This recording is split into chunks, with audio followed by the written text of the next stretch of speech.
My number 5, Ethan, we've made Number it to our top... 5! Holy shit, David! Have we figured out a theme yet? Or do we still not know? I don't know. I don't know, to be honest. I don't fucking know, Ethan. Alright. My number 5...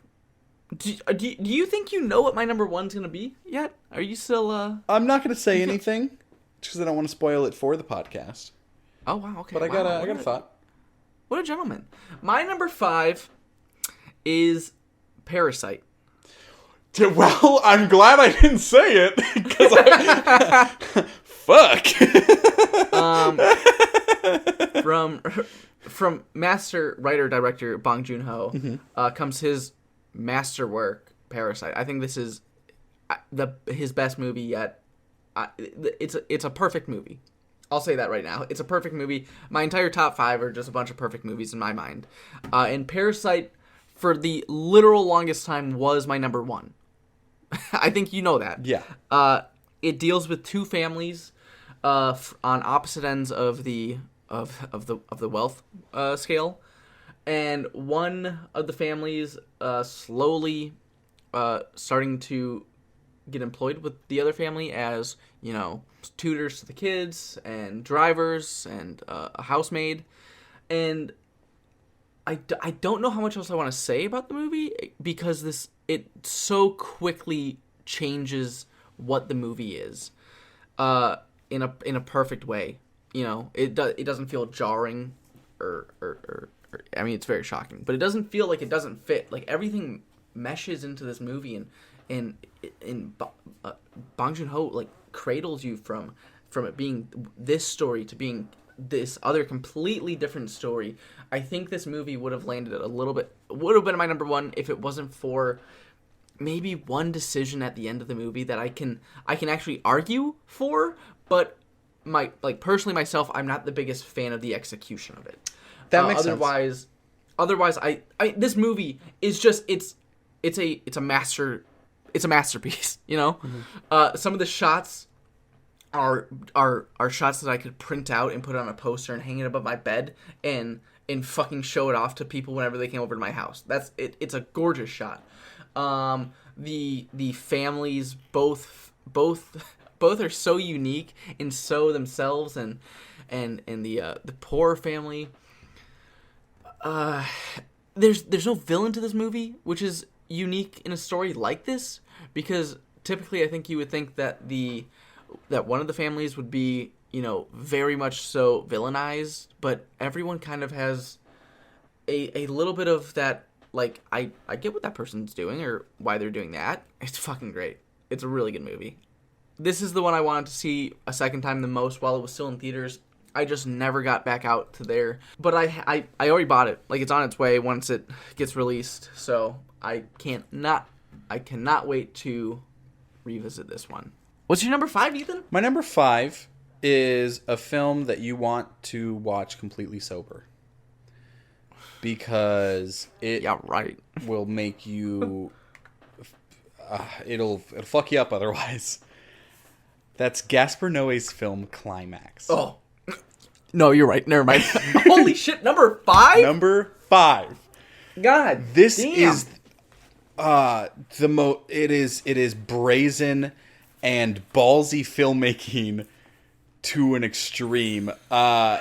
It's got a lot of the same technical prowess as 1917, but with a lot more drugs and hell of a lot more dancing. This is horny 1917. I don't know if that's true, to be honest. So basically you have this dance trope, and somebody spikes the sangria with LSD. We've all been there. And then it goes from there. It is no one can make a film like Gaspar Noé. Like, it is there's a reason the genre that he kind of created is French extremism. The credits are in the middle of the film. Just the full credits, they just show up in the middle, and they just have to resume the movie. Yep. It's such beautiful filmmaking that I love seeing films like this. It is perhaps the most original way I've seen a story told.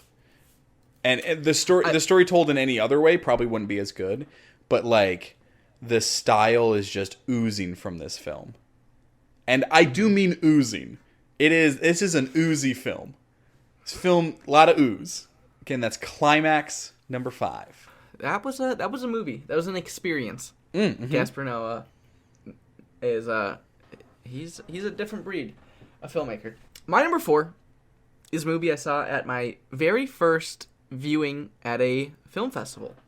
Wow. Your first film festival film. That's crazy. My first film festival, which was super exciting because I've always wanted to go, but I didn't think that we had good enough ones locally. That's going to change. One day 2020 they were Film Fest year for Futurecast. Yes, it's going to be a big year. My number 4 is Waves, which is a movie I thought would be my number 1 for a long time. I walked out of this movie just being completely fucking gobsmacked with what I had just seen, what I had felt watching it. 2 breakout performances from Taylor Russell and Kelvin Harrison Jr., who are both, I think, on my radar to never miss a movie again for them. They are so good. Taylor Russell, who just so everyone knows, was also in Escape Room. And it was just so weird to see her. Florence Pugh ain't got shit. And Kelvin Harrison Jr., who was in another one of my movies that I really liked, was Loose, where he played the title character, Loose. Hey, David, he also you managed to sneak in other honorable mentions.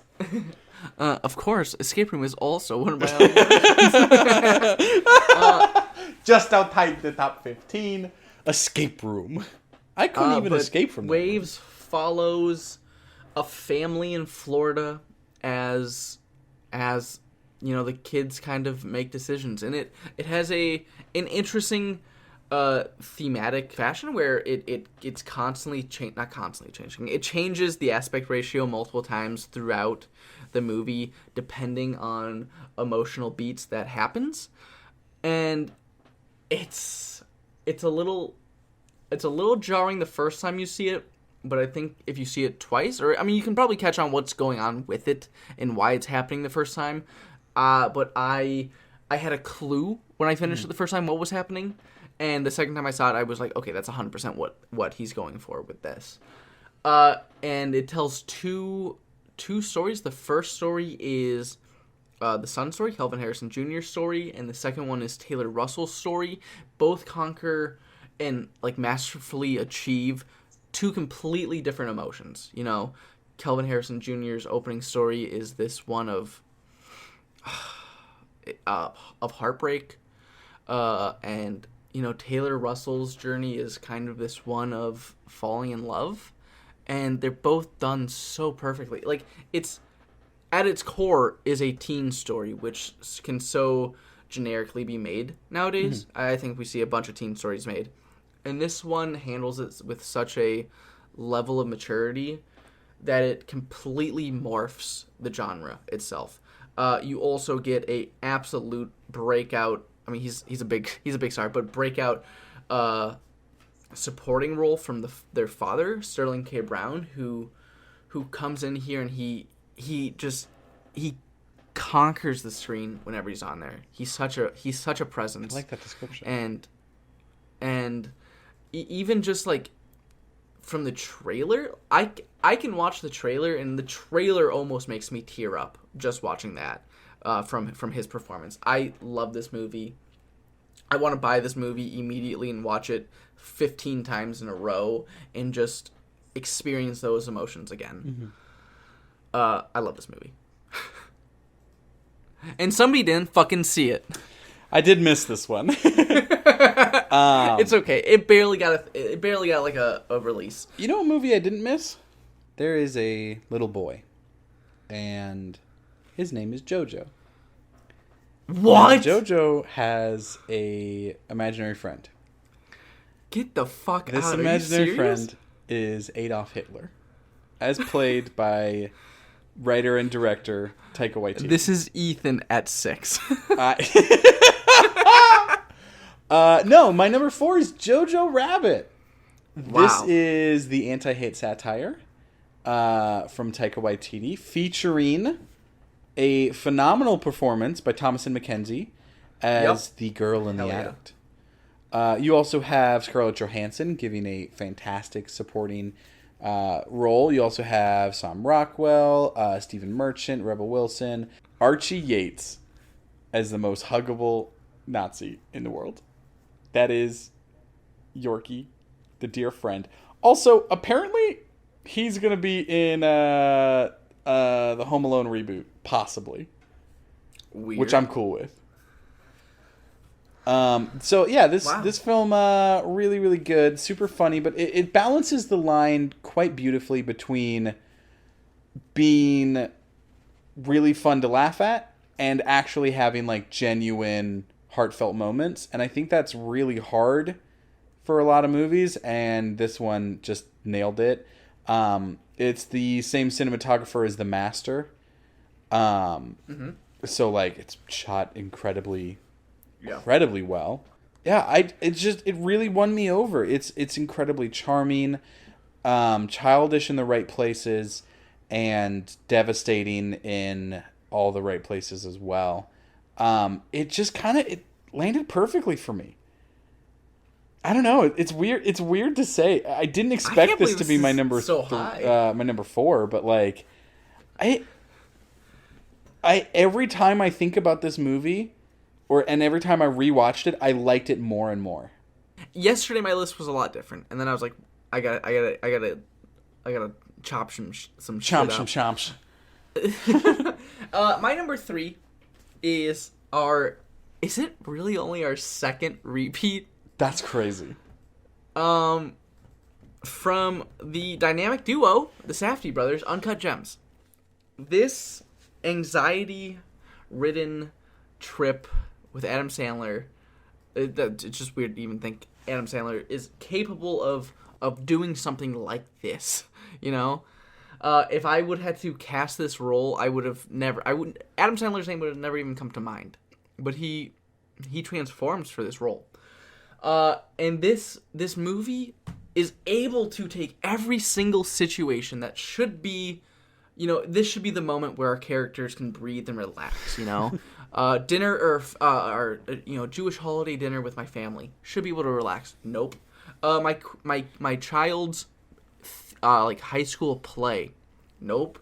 And every single moment is just like you are fully clenched and you're like, I don't like this situation. I want my characters out of it. Even like just going to pick something up and to check on a second apartment, it's just like it could have been an easy thing that then the Safdie brothers write in this part where the kid goes up with him, and adds this extra dynamic in this hurdle that Adam Sandler has to get over.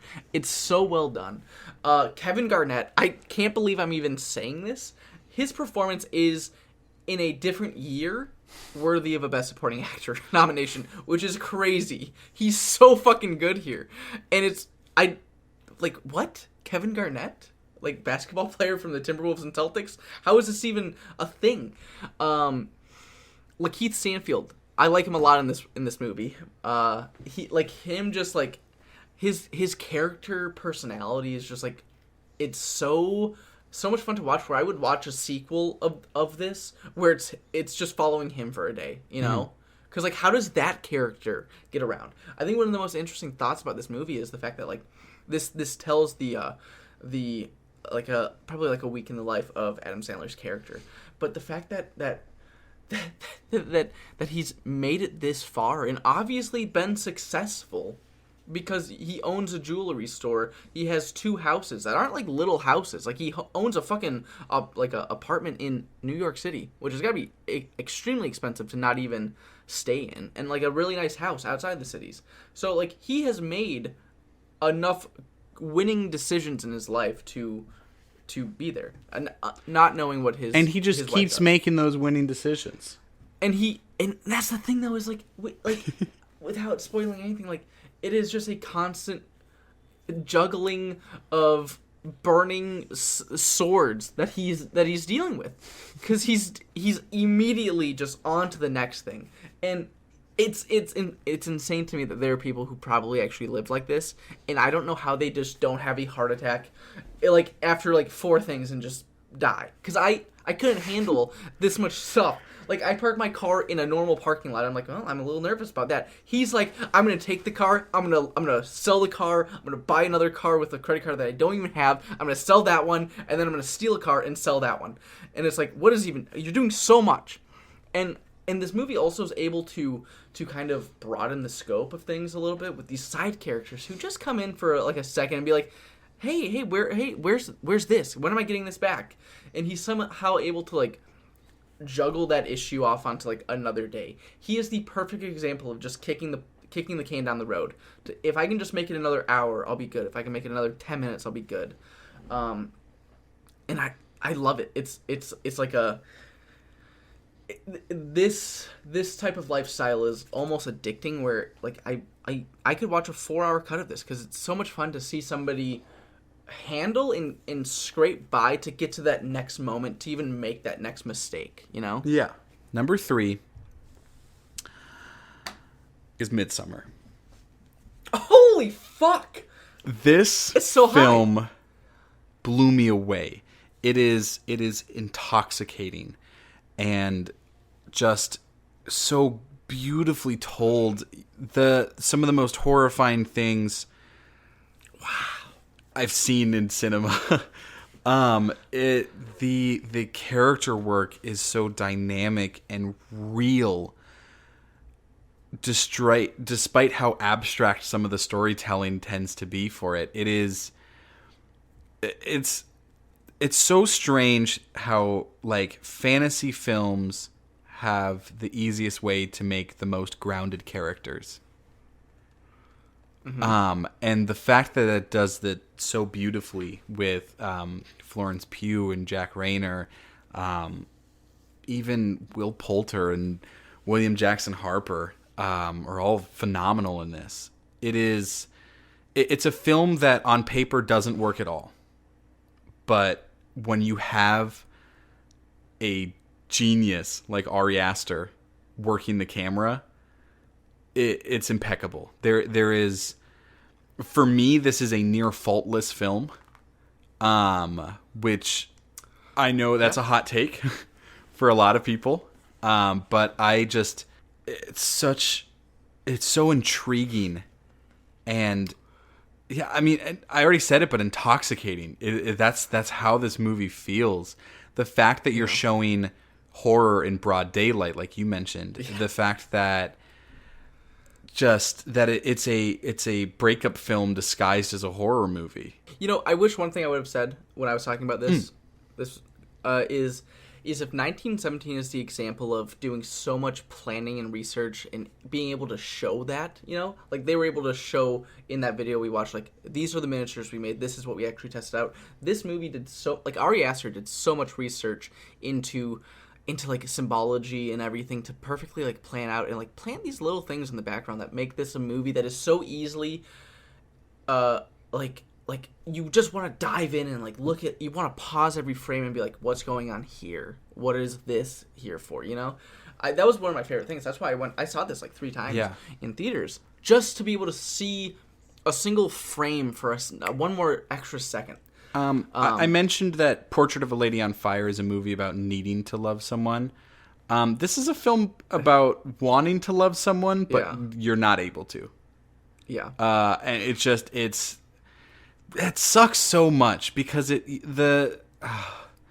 jumping into like the toxicity of the relationship and how like neither of them knew the damage that they were doing or the damage that was being done to them, namely Danny not understanding. It stuck with me. This film will hold a place in my heart for eons. Mm-hmm. Midsummer is, oh my god, it's damn good, and it's super exciting to think about like what Ari Aster is going to do next. Well, and then you also this movie hands down, Florence Pugh. Oh my Lanta! This is her movie right here. Like, I was completely enchanted by this horrifying film. Yeah. Ethan, we only have 2 left. We only have 4 left. That's true, because we know that we will not have the same number one. No. 100%. I already know what your number one is. You probably know what mine Yes, is. I do. You guarantee. I think which you one know it what is? my top 2 are. I know what your 2 are. Your number one's Joker. I know that. What can I say? My I love number- clown, baby. Give me that number 2. My number 2 is, again, another movie we already talked about. Knives Out. The Whodunit from Rian Johnson.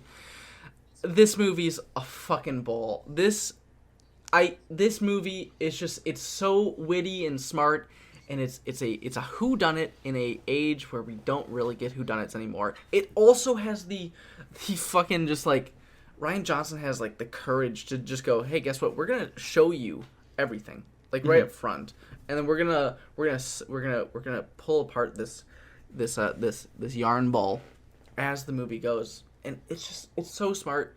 As you said, there's a cast of characters here, a lot of them. There's like 11 in the family, including Ana de Armas and Daniel Craig and Lakeith Stanfield. But everybody, with the exception of Lakeith, who really doesn't get his moment to shine, like you said, but everyone else gets their moment to shine. I mean, he got Even it in if it's Uncut just- Gems, so we're good. Yeah, he got to dance to The Weeknd in his orange sweatshirt at that concert. That was fucking awesome. But this movie is just a movie that I've wanted something with the modern twist in the modern setting that had the brains of like a Agatha Christie novel or something, of a Sherlock Holmes whodunit. And Rian Johnson is able to take the modern twist and throw just heaps and heaps of wit and humor onto this thing, and everything perfectly lands. It's fucking hilarious. It's smart. Everything is so good. I love it. I love this movie. I will watch this movie yearly for 50 years and never get tired of it. Every single time I went back to the theaters, because this, as we both said, like, this is the movie that is so easily recommended to people. I told everyone I know they have to go see it, and I went to go see it with people constantly in the theaters. And I'm so excited that it's getting a sequel. I'm really hoping it keeps the level of smarts that it has. It's great. It's fucking awesome. At the end of the day, I had to figure out a way to rank these things, and Knives Out gets the number 2 spot because this is a movie I could put on every single day for a month and probably never get bored of it. I love being with these characters. I love untangling this mystery and seeing how the mystery is even created, and going back and visiting more times is seeing like when this character learns this thing or when he learns that thing or how they are gonna cover up that thing. You know, it's such a fun type of movie. It's such a fun movie. Yeah. I love it. What's your number 2, Ethan? And you may find yourself living in a shotgun shack. You may find yourself in another part of the world. You may find yourself behind the wheel of a large automobile. You may find yourself in a beautiful house with a beautiful wife. You may ask yourself, well, how did I get here? In the case of Parasite, the way you get there is you do a heist film about class. You have 2 families, at the start seemingly different. You start to see how their negative aspects kind of seep into one another. I don't have an analogy.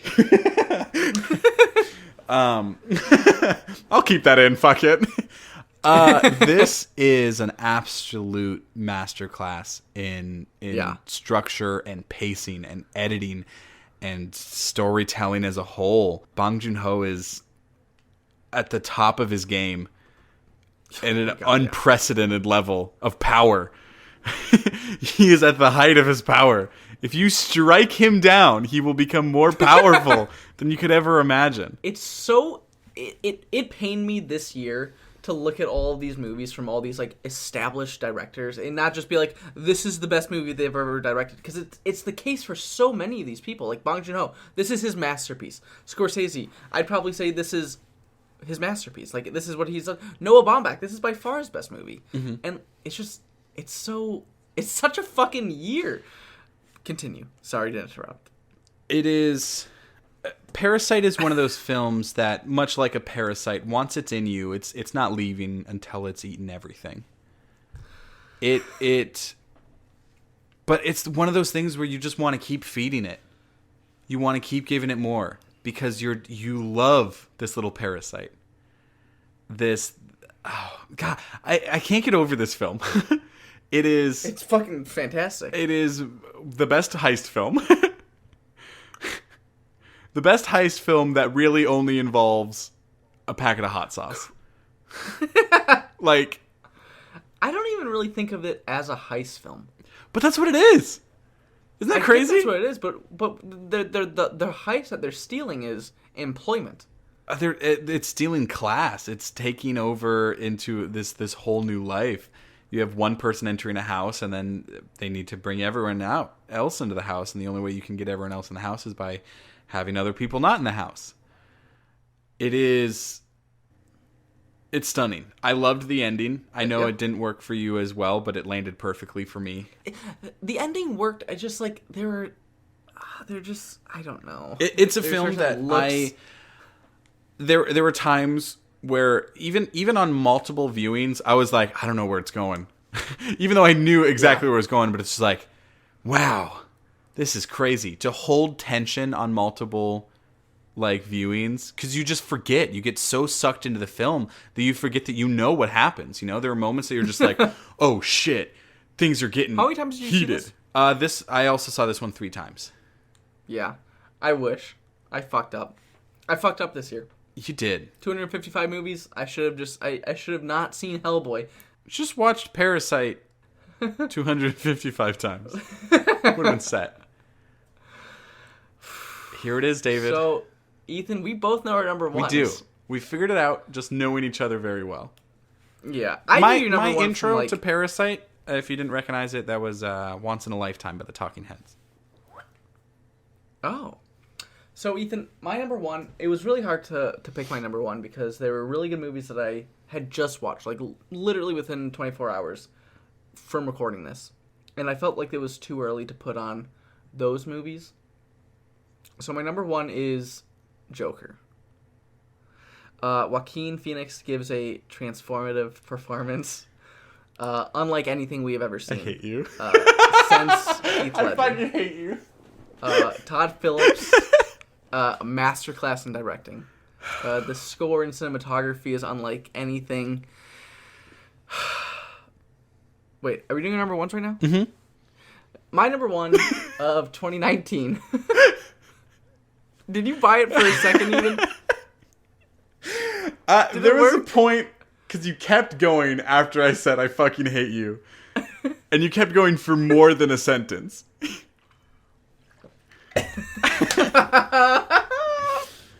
I was like, shit, I have to lead this up with the whole 24-hour thing being a deciding factor for my number one. Because yesterday I saw a movie. Yeah. Okay. Unlike anything I've ever seen before. I thought I do have to, we do have to start over because I did just delete all my my audio files as soon as you said Joker was your number one. I was like, there's no point. There's no point. It's going in the garbage.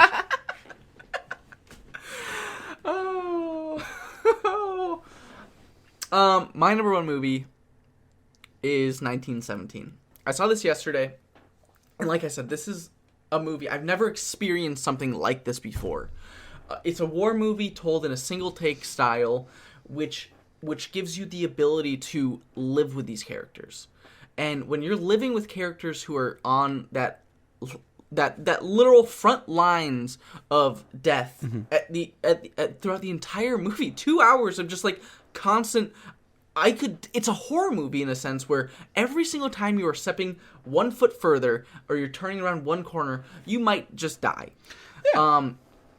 It's fucking terrifying. It does not allow you to really rest. And even when you are resting, like there are a few moments where it slows down and you feel at peace, but then you are just surrounded by this horror of a world at war. You know, you're seeing all these young kids who are out here fighting this war, and like a lot of them are gonna die. As Ethan said, like the filmmaking that is behind this movie is just it's next level. I don't truthfully understand it. Like, I'm watching, I'm like, this can't even be... Like, how do they do this entire thing? Like, this dude is running, like a mile. In like, you're just locked in on this guy running for a mile. And it's like, how the fuck did they do this? Because you also have, like, a bunch of other people running around him. And a lot of things going on. And it's like, everything is 100% perfect. I think this is the best parts of Saving Private Ryan, and the slower moments there where you really get to be with the characters mixed with the beauty of Dunkirk, but somehow also being able to be more beautiful than that movie. And Dunkirk was fucking gorgeous. This movie is just, it's unlike anything I've ever seen before. The fact that they did everything with, like, natural lighting. They are lighting shots with just blazing fires that are burning down these houses. This is the best example of what it's probably like to be in a rapid that I've ever seen. I mean, this is undeniably the best World War I movie. This is the best war movie we've ever gotten, and this is the best movie, in my opinion, of the year ever gotten. I wouldn't go that high. I also think this is, like, just the most... Like, there are scenes in trenches that are so like, Uncut Gems is a masterwork in anxiety, but this is also just, like, I am like, get the fuck out, run the other way right now. I haven't been this audible while watching a movie from just simply, like, gasping, like, I have never been so I want your terrified review of of the this movie. implications. Give me the plot just in audible reactions. There is a sense of, like, brotherhood in this movie that is not overtly being thrown in your face and, like, being explained through exposition, because there really isn't a lot of dialogue here. Like, a lot of the dialogue is like, here's your mission, and then it's, oh, we're immediately following these people out of the room that they just had this meeting in, and they're starting their mission right now. Like, they're assigned the mission, and they're on the mission, and that's the movie. And it's crazy, but, like, you're able to get this sense of brotherhood and loyalty and responsibility of the mission, and it's just, it's fun. Like, I teared up at the end of this movie. It fucking got to me. It worked. I loved it. I'm going back in 3 hours to see this thing again. Ethan, what's your number one movie of the year? You're fond of The Lighthouse, ain't you? I seen it. You're fond of The Lighthouse. Say it. Say it. Say it. It's solid. It's good. Damn ye. Let Neptune strike ye dead Getty. Hark! Hark! Hark, Triton! Hark! Bellow bid our father, the Sea King, rise from the depths full foul, and his fury black waves, teeming with salt foam, to smother this young mouth with pungent slime. To choke ye, engorging your organs till you turn blue and bloated with bilge and brine, and can scream no more. Only when he, crowned in cockle shells with slithering tentacle tail and steaming beard, take up his fell-befinned arm, his core-line trident screeches banshee-like in the depths, and plunges right through ye gullet, bursting ye. A bulging bladder no more, but a blasted bloody film now. And nothing for the harpies and the souls of the dead sailors to peck and claw and feed upon, only to be lapped up and swallowed by the infinite waters of the dread Emperor himself. Forgotten to any man, any time, forgotten to any god or devil, forgotten even to the sea for any part of Getty. Even any scantling of your soul is David Getty no more. It is now itself the sea. That was very impressive. The Lighthouse is perfect in every way. Yeah? Somewhere between P.T. Anderson's There Will Be Blood, Andrei Tarkovsky's Stalker, Tarkovsky's, and Edgar's previous film The Witch brings us The Lighthouse. Right? It's based off actual Lighthouse journals. It is a deep dive into cabin fever and the madness of isolation with two just absolute sledgehammer performances by Robert Pattinson and Willem Dafoe. It's a movie that, like, when you're watching it, you can taste the sea salt as the waves are, just crashing into your eyes and your ears and your heart and your soul. It's a film you can taste, and it tastes foul in the most devilishly delightful way. God, it's so good. Cinematography and camera work, phenomenal. The performances, powerful. David, the seagulls give good performances.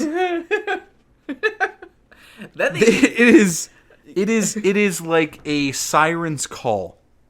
This film, it's so enchanting.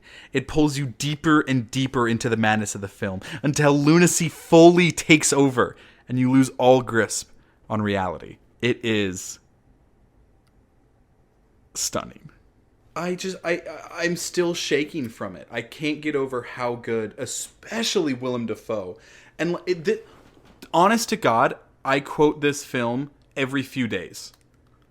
Like, anytime I walk past my roommate, I'm like, "You fucking farts!" Like, there's so many just beautiful parts that are, oh god, it is a superb and salty sea shanty of a film. It is unlike anything else I've seen. David, that's our list. Wild. Is this the first? This is the first time that one of our number ones did not even. That's make the crazy other to me. person's That's top crazy 15. to me.